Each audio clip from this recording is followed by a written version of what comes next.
Hi, I'm John Paul, and yes, I'm very passionate about Patron, Paul Mitchell, rock, John Paul Pett, and many other things. But more important, I'm very passionate about doing something on this planet and continuing to do it that makes the world a better place to live for others. Enjoy what you're going to see.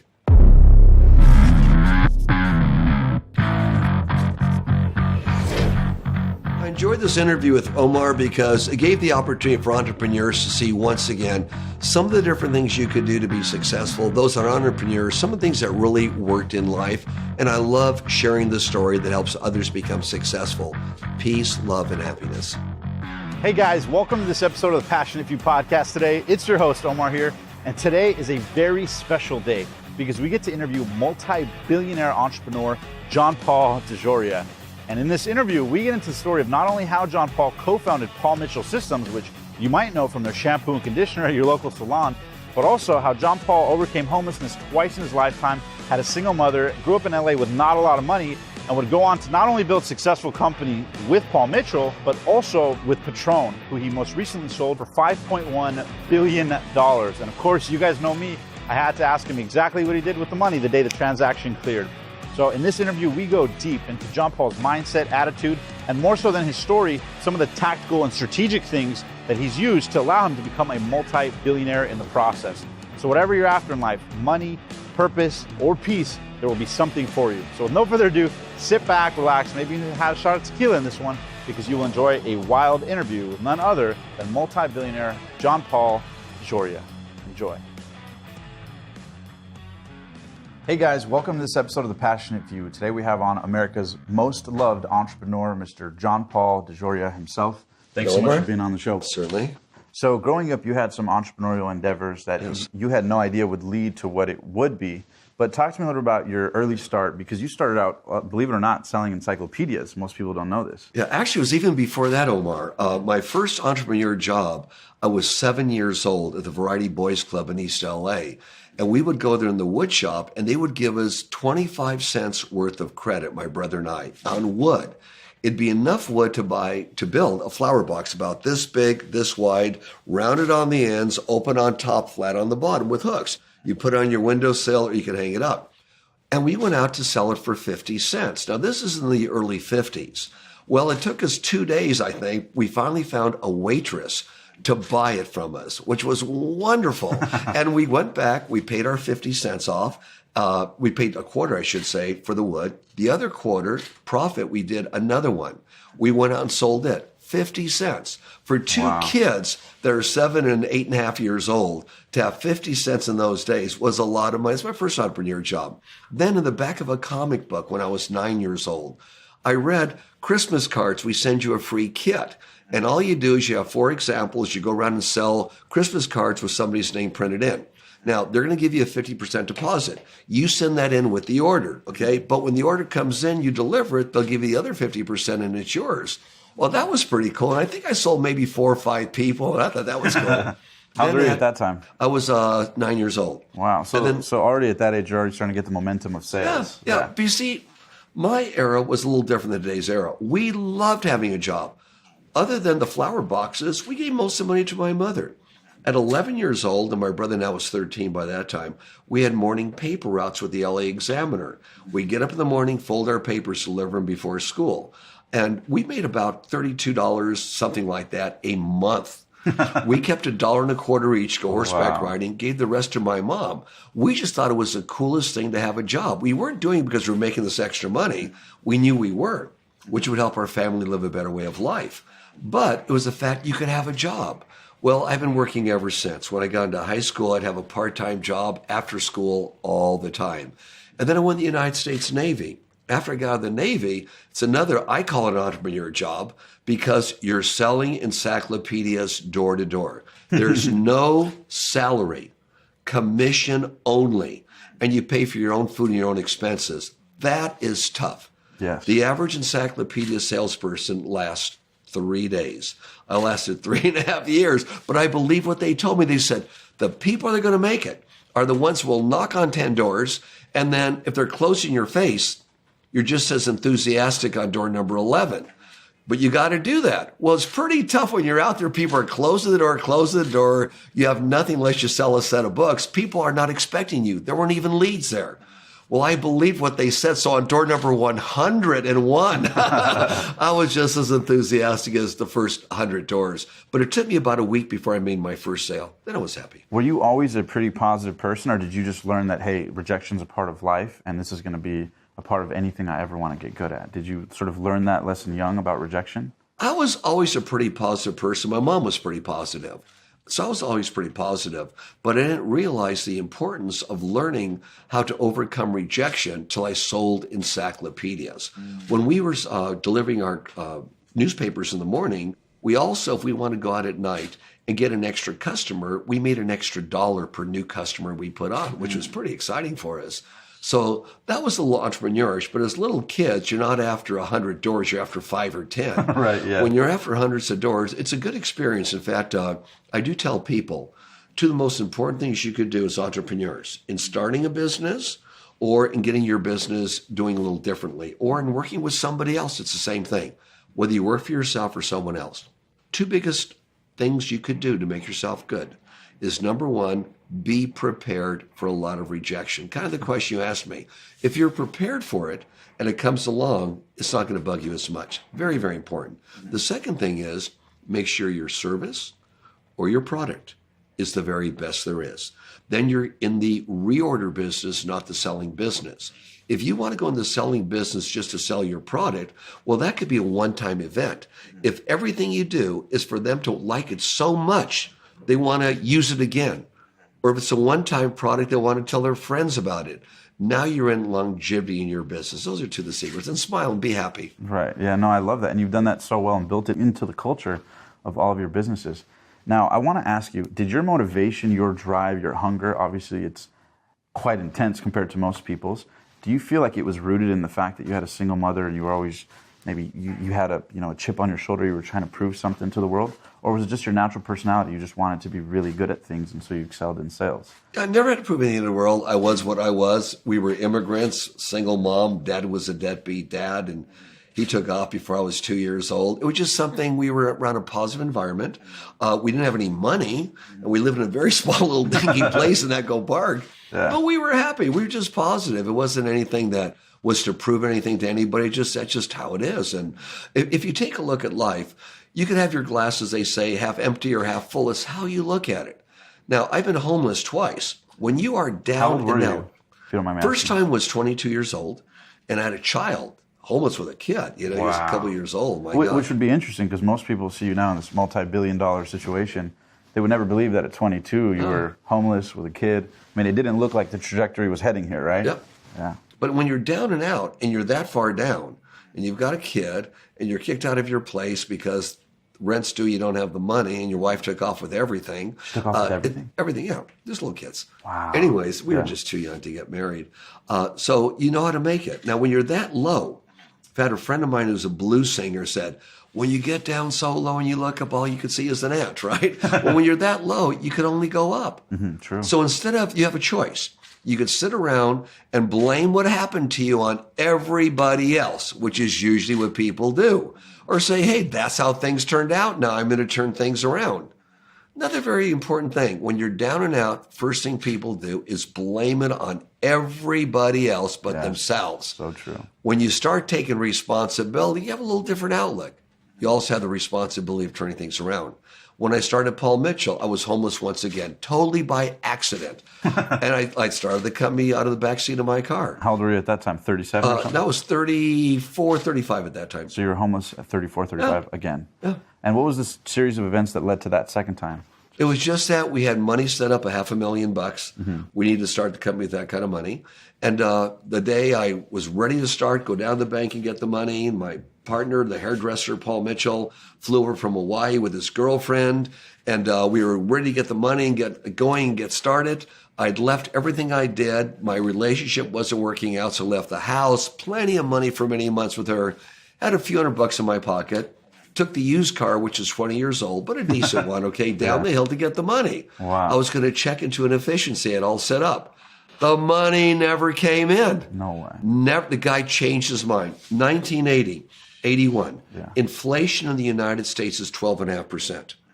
Interest rates, if you could get a loan, prime rate, 17%. Wow. We stayed in line to get gasoline, and interest and unemployment was 10.5% in the United States. The guy said, your hostages are still in Iran, which they were at that time. He says, is this a terrible? I'm sorry, it's the last minute. No.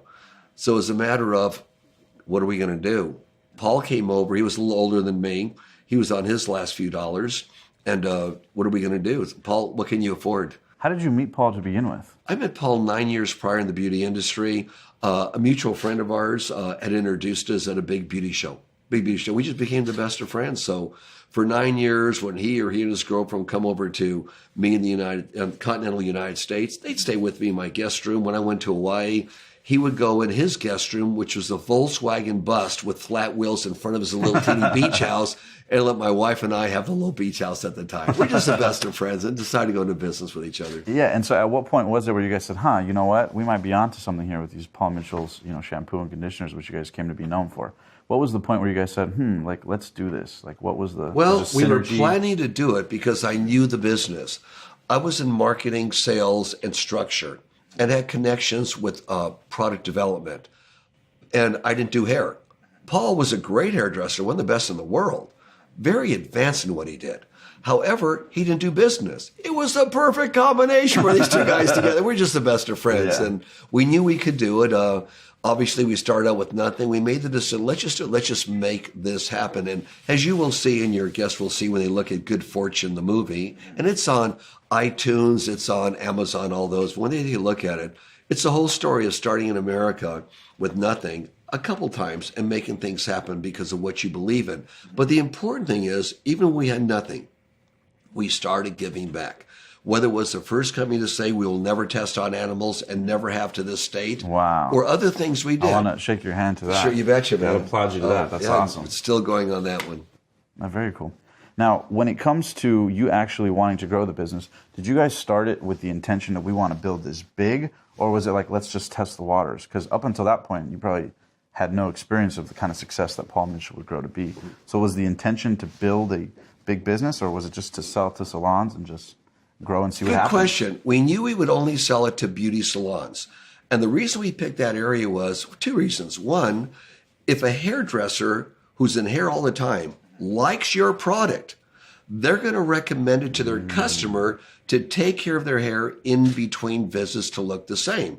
They're the experts. And we didn't have a major multi-million-dollar advertising budget going the other direction. I had been for those last 9 years in the professional beauty industry. Of course, Paul was also. What a perfect, beautiful industry to go into. And I knew that I could knock door to door and sell my products without an advertising campaign. We had no money. Now, you want to know what selling encyclopedias. Oh yeah, learn from selling encyclopedias how to do it without an appointment. Yeah. However, our motivation when we started was not to have a giant company. Our motivation to start with was survival. Survival. I thought, I have nothing. I left everything I'm doing. Right. And God, let's just give it a shot here. I'll sleep in my car. We know our products were darn good. If people used them, they want to reorder them. Let's go for it. It took us 2 years before we knew we would be successful. Our dream when we started out was if we could only get this company up to $5 million a year, we'd each make about $250,000, $250,000. We have it made for life. We're so excited, right? Yeah. Then as things rolled, I learned how to be a little better businessman. As we got bigger and bigger, I brought other people on board to run operations. Other people are much better than I to run other parts of the business they were more qualified to do. And we had no idea. In fact, when Paul died back in 1989 of pancreatic cancer and we were together, he said, I believe in the afterlife. I believe that my spirit will go out and I'll be able to look down on this planet Earth. He said, gosh, JP, it'd be so wonderful if one day out there could be $100,000, dollars worth of Paul Mitchell. $100 million worth of Paul. We could be $100 million company one day. Oh my God, would this be wonderful? What if we could do this, JP? I'm going to look down and watch it. I said, Paul, I'm going to build this company to at least $100 million. A little extra motivation there. And needless to say, we went way beyond that, but it was good. Yeah. Good incredible. intentions. And then also, I know that you came to be known for your sales pitch, right? And that became sort of what you were coined for in the industry. Can you talk a little bit about what your pitch was when training either yourself initially or when training your salespeople to go into the store, put it in their hand? I know you have a sort of routine you used to do. Do you mind sharing that routine? Sure, not all. The first thing is, it could not be a sales pitch. If you're selling somebody with a sales pitch, you're trying to create a sales. When you're trying to sell somebody something, instead of selling it to them, help them make the right decision and put yourself in the reorder business. For example, selling is all about, here is the feature of my product, and here's how it's going to benefit you. Make sure that those features and benefits are honest. Don't go lying to people. Don't exaggerate. Here's the feature of the product. Here's how it's going to benefit you.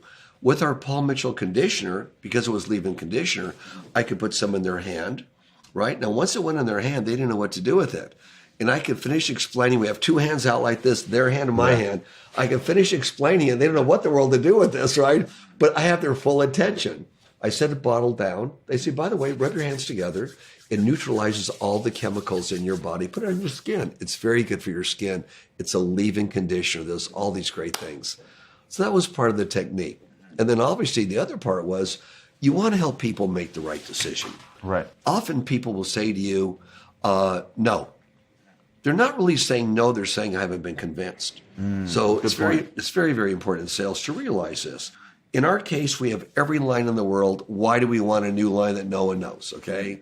And for us, we would say because this product saves you time and money. One shampoo instead of two, a leave-in conditioner opposed to one.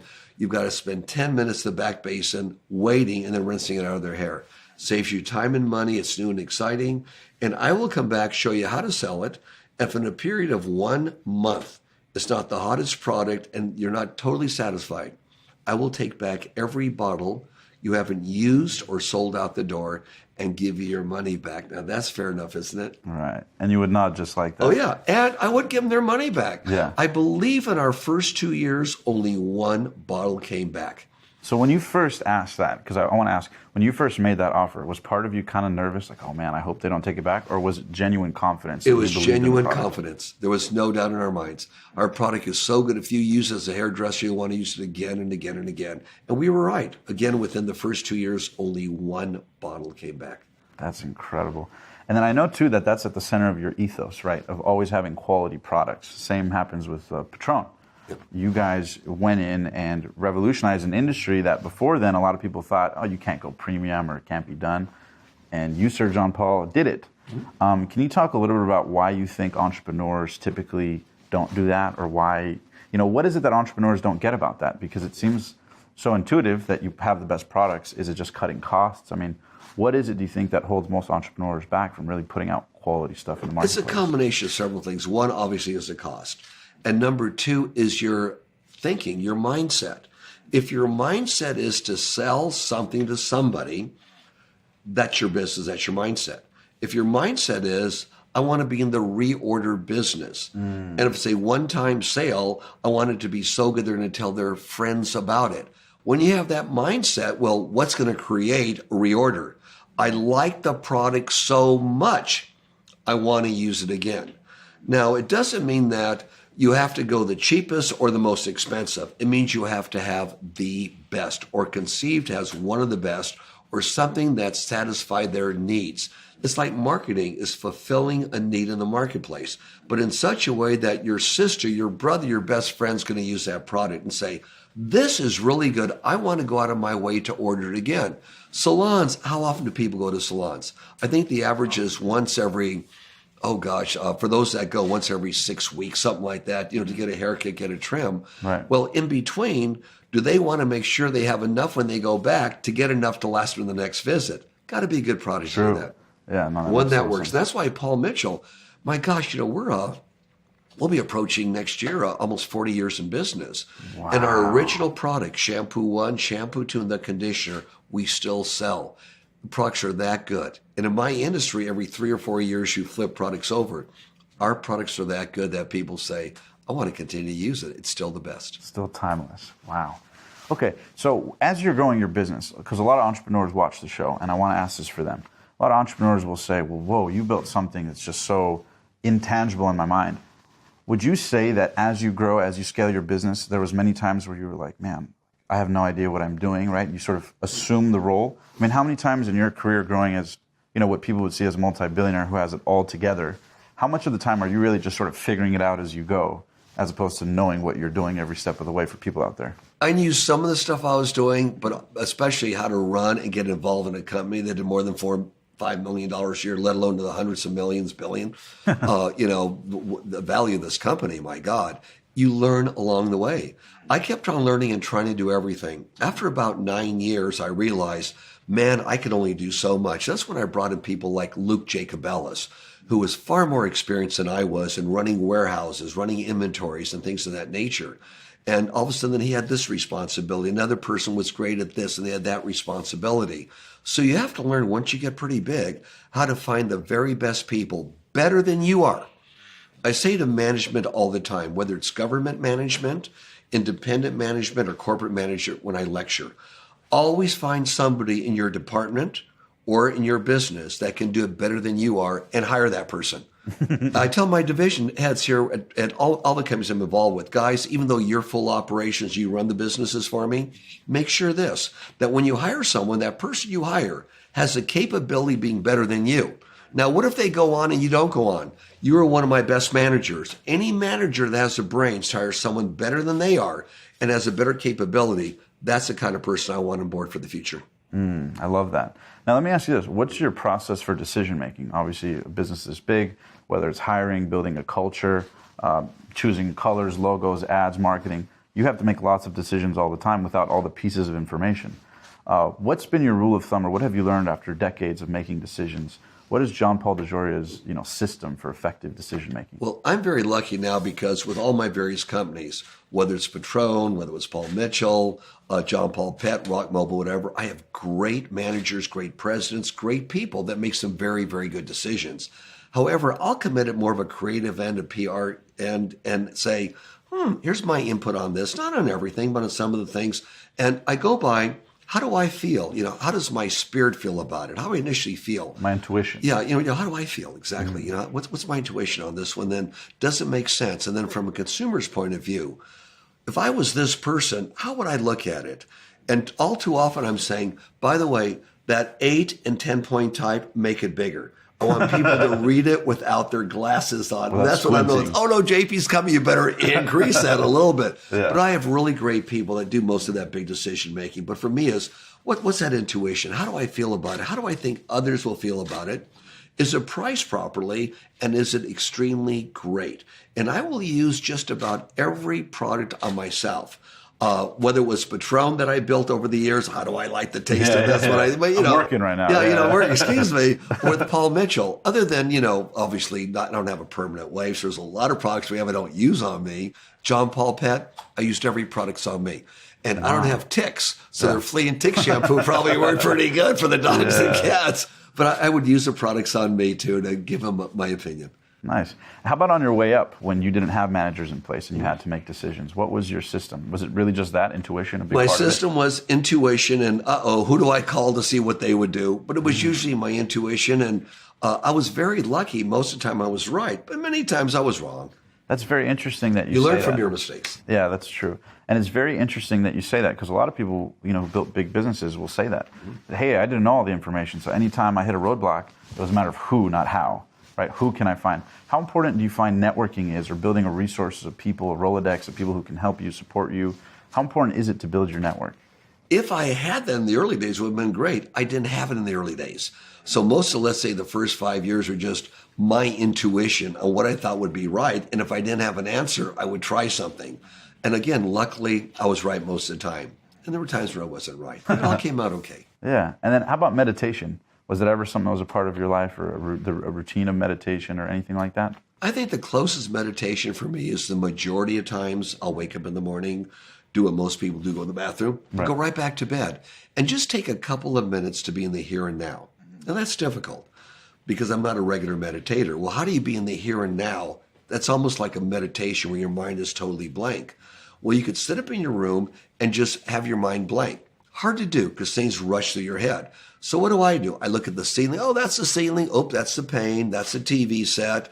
to just focus here. Then I focus on air going in me, air going out of me. As I do things like that, then all of a sudden, for a couple of minutes, I blank my mind out, period. Then I go about my day. You become more present, more tuned to the moment. Just for a matter of a couple of minutes is fine. And then you go right through. So talk to me a little bit about Patron. Obviously, Paul Mitchell had built this massively successful business for you guys, and then you add Patron to the mix. How did that come about? What was the start of that? Because I know most recently there was an acquisition in early January with Bacardi. It was actually in May. It finished in April and May of this year. Yeah, there was a very large acquisition. It was the biggest in the industry ever. Yes, I heard it was $5.1 billion. Is that $5.1 billion valuation? That's correct. So I got to ask you, what does it feel like the morning that the acquisition's done and that hope clears? You wake up, the deal's done. How do you feel? First thing I did was immediately, once I knew it was in the bank, I wrote a check for $50 million to charity. It's the first thing I did, period. And then put all the money away for the future. I have enough to handle things now. I don't want to play with this money for the next year. I gave it to experts to take care of it, for them to manage the money. I have enough to exist off the money I make right now.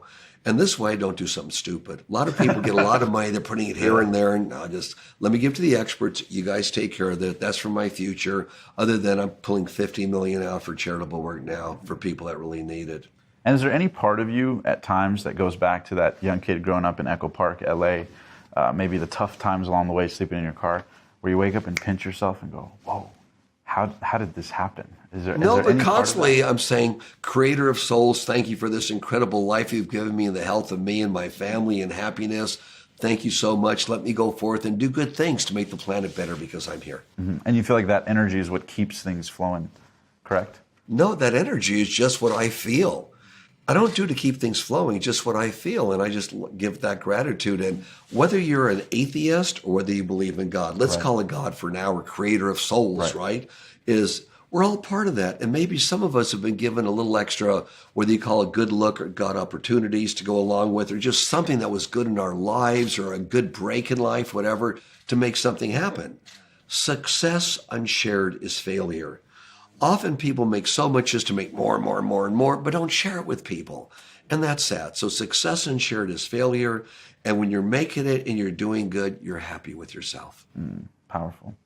And then I know I asked about Patron, but if we can get into a little bit of that, what was the seed, or how did Patron start? What was the... Sitting around with Martin Crowley, who was going down to Mexico. He gone bankrupt in the hospitality business, so a friend introduced him to me, and I put him in the architectural business.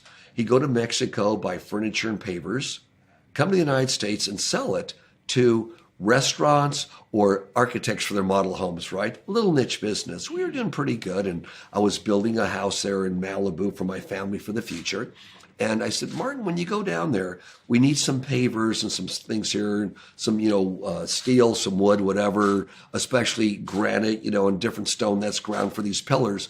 Go down there and see, what the price is. But by the way, so we were drinking tequila at that time. We made a margarita. I said, see what the Mexican people drink, the aristocrats drink, and maybe bring back a bottle or two. He goes, okay. So he went down there with one of my builders, Jack, and they went across this one place and brought back a couple of bottles in this very thin, long bottle. It was the smoothest I ever tasted in my life. Really? And then Martin says, but JP, I met this guy named Francisco Alcaraz that works for this little distillery. He says he could make it even smoother. Now, this little distillery will make it for us with Francisco's little touch in there. They're going to charge us some money because it's expensive to make, but we go into business. I thought, great, if we can make it smoother, let's do it. Yeah. I'll order 1,000 cases. What year is this? This is 1989, early 1989. Wow. I'll order 1,000 cases, which was 12,000 bottles, and let's see what happens. And if nobody bought it, well, for 10 years, every gift you could imagine is a great bottle of tequila. Martin and Alana, who was with him, found this bottle that was out of recycled glass. I thought, God, if we could do this out of recycled glass, it goes along with my philosophy. Yeah, we can make them out of recycled glass. And at first, no one wanted our product. The average tequila sold for about $4 or $5 a bottle. The best one was about $14 a bottle back in 1989. Because of the quality and what we put into it, we had to sell it for $37.95 a bottle. Wow. No one would touch us. No distributor would touch us. But it was staying true to your ethos of premium quality, and the market will adjust to the premium. That's Forget correct. about what exists. And when I went to Wolfgang Puck, He had Spagos. He was a friend of mine. He goes, JP, this is the best I've ever had. Wolf, will you give it to your celebrities? Sure, JP, give me a few bottles, you know. And Martin went to Baja Cantina. And we kind of built it like that, ground roots, like encyclopedia sales. Where did you come up with the name Patron? Martin and Ilana were coming with the names and found it. They said, I think the name Patron mean like the boss, the good boss, right? The good boss, right? Is available. Said, well, Christ, let's go for it. Here's extra money. Try and get it. He said, we can get a trademark. We did. And then later on, we found there was someone in Mexico that had something called Reserva del Patron, whatever. And of course, we gave them money to buy that out. Right. It was brilliant. It was just a brilliant name. And then how long did it take from when you started to things took off? I know you gave me the rundown of the story, but what was the timeline before you really started seeing a momentum of sales and went, whoa? I'd say the momentum of sales probably didn't really happen big time until towards the middle of 1990s, around the middle. We did okay, and we were doing good, but right around the middle is when we started going to 50,000, 60,000 cases a year, and that's when it started really going. Now, when she really took off was in 1993, when Martin unfortunately died. I'm sorry, 2003. Martin had died, and Ed Brown, who was our vice president of sales, who should have been president, I immediately made him president. And he put into it everything. For example, we pulled out the models he was using, girls as models, and made Patron the image, not pretty girls, right? Nothing wrong with pretty girls, right? And he redid our entire team. Then it all of a sudden started taking off like that. Well, no one had any idea in the world we would become, by dollar volume, the largest tequila company in the world and stay all high end. That's incredible, too. Never give up. We could make more money if we had less of a product quality. Never gave up. Never gave up on, never tweaked on your laurels. Never tweaked on it. Nope, only made it better and better and better. That's a real secret. Keep your product so good, people want to reorder it. Now, since that time, since we started, there's got to be 250 tequila companies that have come out. Right. None of them close to Patron. I believe our closest competitor that's owned by a giant company did close to 500,000 cases. We did far in excess of 3 million. Far in excess. At the peak, how many cases a year were you guys selling? Far in excess of 3 million. I'm sure by now it's probably over 4 million. Yeah. And then how did you feel when you started seeing it ingrained into the culture, right? Songs, Patron on ice, you can have whatever you like, you know? Oh, happy. Are you like over 200 hip-hop songs have been written about it, country and western songs, popular songs. Very happy, excited. We didn't pay for it. Really? So you didn't? No. It just When caught on to the culture. we went to some of these people and said, and I went to some of the rap singers. This is so cool. Why? They said, JP, because we love your product. We love Patron, and it's in our culture now. It makes you feel good. A lot of us drink some Patron and not do some of the drugs, so we get kind of that same feeling. And because it's so good, we don't get sloppy drunk. But we try and drink responsibly. I said, well, good. Keep that responsible drinking up, you know. Keep that in there. And then was part of your guys' design too to make the bottle different, to make it totally different? I mean, what was the thought process behind the design of the bottle? The thought process in the beginning was they brought me a bottle that Elon and Martin found that was out of recycled glass that looked like that. We thought, that's perfect. It looks like something old that a pirate, an old tequila or a Patron would have, right? And at first we had a topper on it with cork, and then that kept on separating. So we just went pure cork and made it cool looking and never changed. And never looked back. Nope. Okay, how about the tough times? Because we've talked a lot about the successes. Yeah. Talk to me about some challenges that maybe you haven't shared before. It could be financial, it could be whatever, just managing so many moving parts. Talk to me about some of the toughest challenges you've dealt with, maybe that you haven't shared before, and how you overcame them. Maybe one or two. A lot of them we shared before, but perhaps one of them or two may not have. But your viewing audience will pick it up if they've heard it before. One was in the very beginning was survival. When you only have a few $100s in your pocket, in my case, too proud to tell my mom, who lived in LA, Mom, I'm going to my room. It's empty. Feed me for the next few months, okay? Yeah. I've left everything behind. I have no money. That was tough. I had to live in my car and learn how to live off $2.50 a day, and I did it. And that is challenging. How long were you living in the car at that time? 2 weeks in the car. Yeah. And then Joanna Pettit, an actress of the day, gave me a room in her house, found out I was living in my car, found me, and then still was living off $2.50 a day for breakfast and for dinner. It was some tough times. Yeah. And then to call people every month for almost 2 years. The check, I'll deliver it next day. It's in the mail. Yeah, JP told me, I'll come down. Yeah. It took 2 years. A lot of people say, with all your challenges and your bills are late, you can't sleep at night. And that's true. There were nights I could not sleep because I knew I couldn't pay the bills. Now, did that help me? No. It doesn't do any help, but you're just worried about it. Right, anxiety. And so I tell people, hey, if that happens to you, write on a piece of paper all these problems in your life, whether they're personal or business, that keep you from sleeping, what's going through your head over and over again. Write on a piece of paper and just tape it to your bathroom mirror. And now say, hey, don't have to think about it. It'll be there in the morning. And you rest more easier.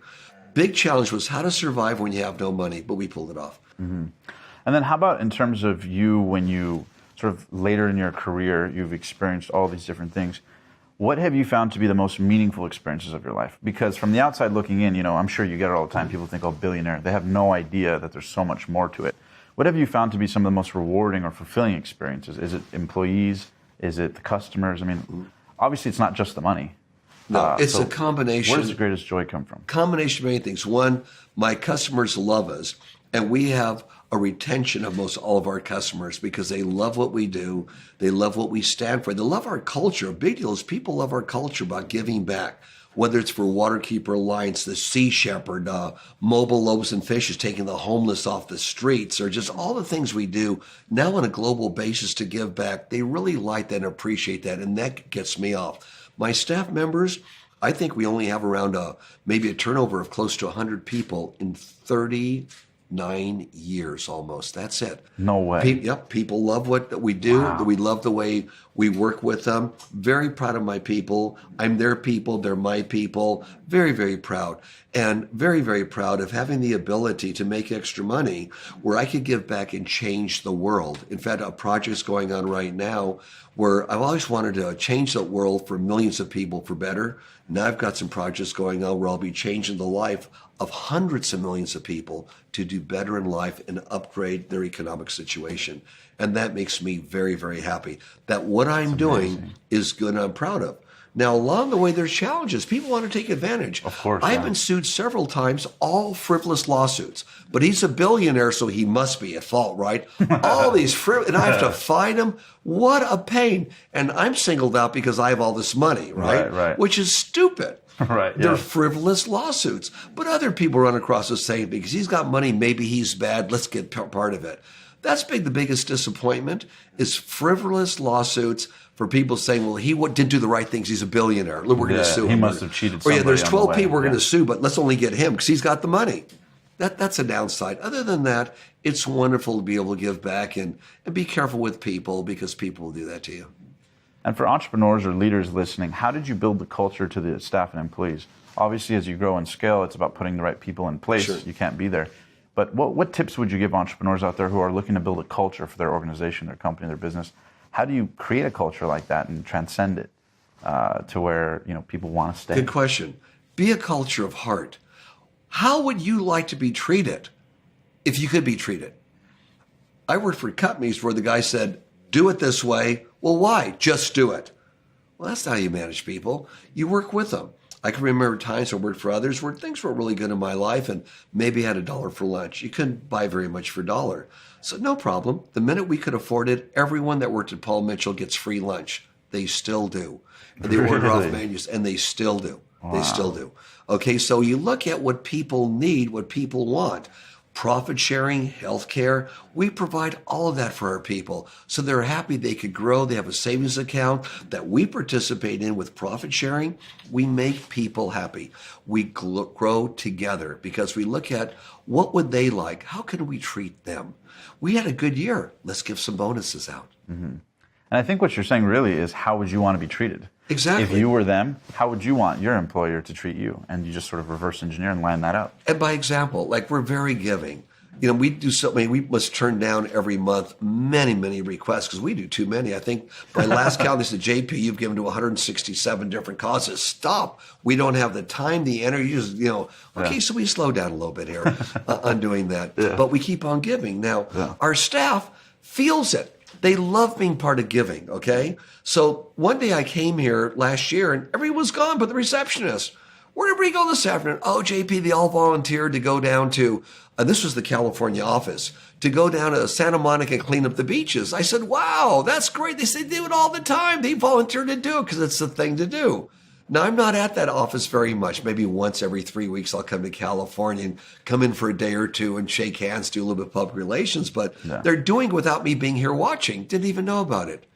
That's beautiful. Our schools, this is the greatest example. Oh, the Paul Mitchell schools. We have in the United States now over 100, maybe close to 120 Paul Mitchell schools. Part of our curriculum is giving back. Our schools participate in fundraisers, and they raise a lot of money. We have raised today in the last 15 years millions of dollars. I think the average is maybe a couple million a year at least. These are students. Half the money stays in the local community. The other half goes to great causes for the United States and other parts of the world. So they learn while they're in school. Joyous things like a car wash to raise money, a cut-a-thon. They'd come up with all kinds of ways. Every dime they raised goes to the charity. Every dime they raised to our Paul Mitchell School charities. We, the school department, underwrite the entire charity. So every dime it costs to run it, operate it, administer it is either done by volunteers or we pay for it. Every dime goes to it. So they learn as part of the curriculum the joy of giving back. Will some of these children ever meet the survivors, these little children whose parents have died of AIDS, ages 1 day to 12 years old in Africa, that people wanted to throw away, that we save their lives and educate them, give them a place to live? No, but they know they did something for somebody else, asking nothing in return, and how good it feels. That's our Paul Mitchell School culture, and boy, does it work, and it makes people better off. Sometimes children or adult children can talk to their parent where they haven't talked to their parent in many years. They learn how to communicate. It's all about giving back and loving one another and just being selfish for yourself and not caring about the other person thinks. It's part of the culture we teach in our schools and, of course, with our company. That's beautiful. And it seems like you were always like that, because even when you didn't have money, I read something, I think it was an article where you said even when you didn't have money, that you would still give a dime if you had it. You know, if you wouldn't give a dime out of a dollar, you're not going to do it when I'm a billionaire or when I'm rich, I'll give.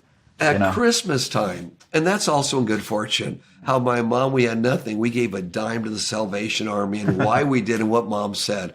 And that always stuck with me. Even my days when I used to ride with the Satan slaves and the Hell's Angels when I was in California. You were a rebel, weren't you, JP? Well, let's just say it was a different times. Free-spirited. It's different times. Yeah. Okay, I used to ride with them. Were you free-spirited in the 60s? Cool.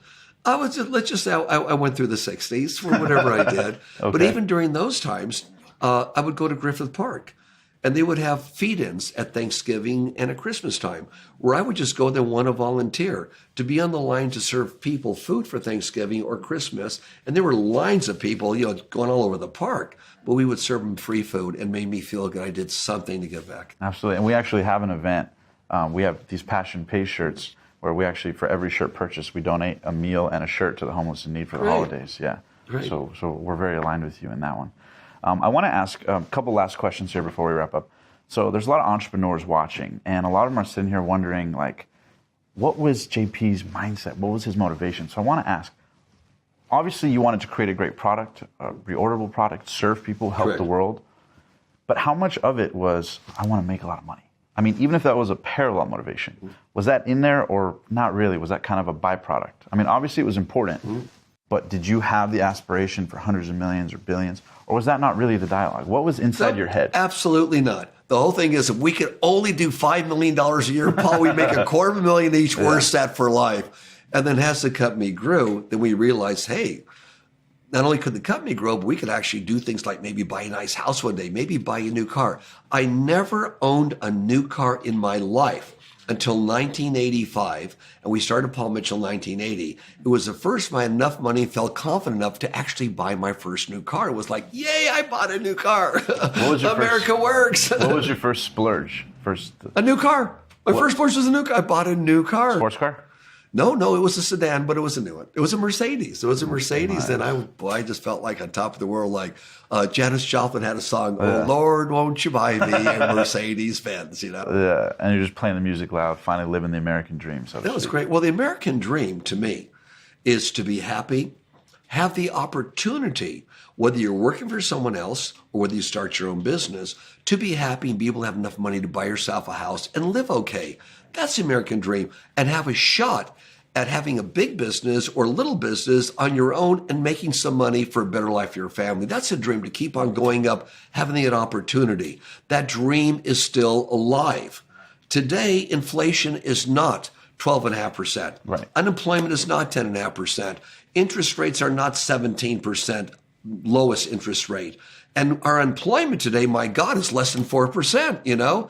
So they have a better opportunity today to be able to start a business than ever before, and you have the internet. In my day, you didn't.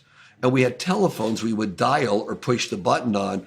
We didn't have all cell phones. The cell phones were this big if you could afford one. I think when we were 4 or 5 years in business, I bought one of those big ones. So when you see the generation now, you think, man, you guys have so many tools. You have no excuse to not get moving, none right? whatsoever, sure, no. So, okay, when you see entrepreneurs now, what do you think most of them are doing ineffectively? Because I'm sure at this level, you've dealt with many CEOs who do really well. You've seen people crash and burn. What do you notice are patterns of executives or leaders who build companies that actually work? Does it speak just to what you've already said about quality products, putting people first? I mean, what is the common denominator among companies and leaders that succeed versus those who constantly fail? It's all that you said, but I would throw in their rejection. And it's only human nature. When people keep rejecting your friends, your family, this is not going to work, you shouldn't be doing this, do something else. No, the person doesn't want to buy it. If you know your product or your service is the best you could possibly do, and you will overcome rejection, you're going to have a heck of a good chance of making it. Having that positive attitude of drive. Look at Fred Smith, Federal Express. Several times he was turned down. He just kept on going for it. Now it's just a huge company. But there are many companies like that, to give you an example. Many. You got to stick with what you believe in. Some are going to make it and some won't. I've started other entrepreneur jobs along the way or businesses that just didn't make it, but you learn. Yeah, and of course, we only hear about the successes. That's correct. We only hear about the Paul Mitchells and the Patrons. That's correct. So, okay, quick question. What's the worst advice you've ever gotten in your career? Oh, I got a lot of bad advice, Mike. I couldn't tell you the worst because there were probably several worse suggestions, like, oh, put some money in that, and it just didn't work out. There were several along the way. I couldn't pick out any one as the worst one, but there's several. We all get several things. We make a decision, and oh my God, I was given advice and that was wrong. All you do is learn from it. Try not to make that same mistake again. And if you make it a second time, shame on you. Make sure there's never a third. What's the best advice that you would give somebody else looking to build a big business, build a meaningful business, impact the world? What would be, John Paul, looking back on your years, what would be your best advice to people out there looking to make their life work? A combination of make your product or service the best it is so you can be in the reorder business, not in the order business. Number two, don't give up. Be prepared for a lot of rejection. And then remember, successful people do all the things unsuccessful people don't want to do, like work from morning till night, work on the weekends, not give up. And the most important thing is, as you grow, remember this: success unshared is failure. You want to be happy in your life and take care of your people. I love that. Okay, now this is the last question before we play a game. So typically at the end of every interview, we play a game called First Things First. Where I rifle off 10 words or phrases, and it's like a relation game. You tell me the first word or phrase that comes to mind. But before that, I have one last question, and that is, for people watching this that have seen what you've built in the world, have seen what you've done, the impacts, they followed your story through the roller coaster. Maybe they've watched Good Fortune, and they themselves might be stuck in a rut. Maybe their business is, not doing so hot. Maybe they're a salesperson and they're debating quitting. Maybe their relationship's not doing so hot. Or maybe they're in a successful business, but they're unfulfilled. I'm sure you've seen it. But they're just stuck in life. What would be John Paul DeJoria's best piece of advice to somebody out there who's just stuck and looking to make their life work?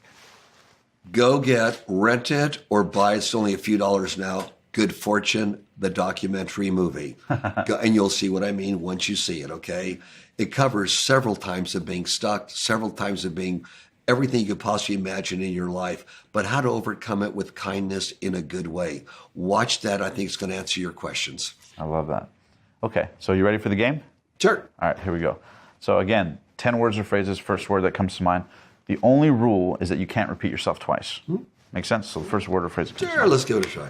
All right, first word, money. To me, popped up mobile loaves and fishes because I was able to give them more money for the homeless people, building an ecological center for them that gives you entrepreneurship and work. Challenges. Oh my gosh, all the ones I've been through for the last 74 years. Homelessness. I've been there twice. Your dreams. My dreams are still my dreams. And when it turns out in my life that my regrets take the place of my dreams, then I'm getting old. Passion. How you truly feel. Passion is so strong. It's got to be part of what you do. You're passionate about it, not just do it because you have to. The $5.1 billion acquisition with Bacardi and Patron. Very nice valuation on the company. Very nice valuation. Hit a home run, did something really, really good, and gives me the opportunity to do other things and be very proud of being the founder of Patron Spirits. What your mom would say if she saw you right now in this office and what you built in the world. Johnny, I love you. That's my boy. Your wishes for people out there watching this interview who want to make their life work. To make your life work, be sure that you look at those around you to make their life work at the same time. Then you move forward together. The frequency of this planet is rising. Every one of you out there, I don't care how old you are, I've noticed this last year went by faster than any year in your life. The frequency is rising. Things are happening quicker. As you do things, make sure others in your life are part of it. Don't just single yourself out. And as you go along, help others along the way. Beautifully put. And then teamwork. Teamwork is so important. If you are the boss and you have people telling them what to do without them being part of it, you're not going to accomplish anything. A great example is when I was in the Navy. I went right out of high school. I was just an ordinary guy. But in the Navy, they teach ordinary guys like me and others how to work together as a team and achieve extraordinary results. We do that in our businesses. And then the last one, you ready? It's more of a question. Does money buy happiness? Money helps with happiness because you don't have to worry about not sleeping. It helps, but does it buy total happiness? Absolutely not. I know of some people that are very, very well off that aren't really happy or are over egotistical with themselves. They're only happy when something good happens to them, not for others. To me, success unshared is failure. So what is happiness to you? This is the final question. What does happiness truly mean to John Paul DeJoria? Happiness to me is how you feel. Wake up in the morning with a happy face, knowing what you do is the greatest good for the greatest number, and that you're benefiting others on this planet while you're here. A little bit like paying some rent for being on the planet Earth and being fortunate enough to have a good life for you and your family. I love that. I feel like you would be just as happy whether you were a billionaire or not. You would be in this mindset. Would you agree? Yeah, I've been a pretty happy guy most of my life. Yeah, Yep. the money I've been definitely quite helps positive. the situation, though. Money helps the situation, of course it does. But if I had a choice of being wealthy but not as happy as I am, or as happy as I was when I wasn't wealthy, or trade it, and I take the happiness. In my opinion, in priorities in life are happiness first, health second, and wealth is the next one. Happiness and health. Those are two things that are the most precious things you could have in your life. I love it. Well, thank you so much for being You're welcome. My pleasure, sir. Thank All you my so much, best to John your Paul. audience. Absolutely. Peace, love, and happiness. Absolutely, We'll get all guys. cameras. Okay, and that one Thank you too. guys for tuning in. We'll see you guys next time. Make sure to check out the link below. We'll see you guys next time. Thank you for being one of the passionate few. If you guys enjoyed that video, be sure to hit that subscribe button right now, because every week we bring you the very best in personal development content, interviews, and insight to help inspire you to take your life and your dreams and make them a reality. And also, if you want to know how to book dream guests the same way I have, you can check the link below for my top 3 secrets. So if you have a podcast or a show or whatever it is and you want to collaborate with them, if you click that link below, I'll give you those top 3 secrets to help you get in touch with anybody. And also, don't forget that The Passionate Few is available on media platforms as well. So you can subscribe to the podcast. And until next time, thank you for being one of the passionate few.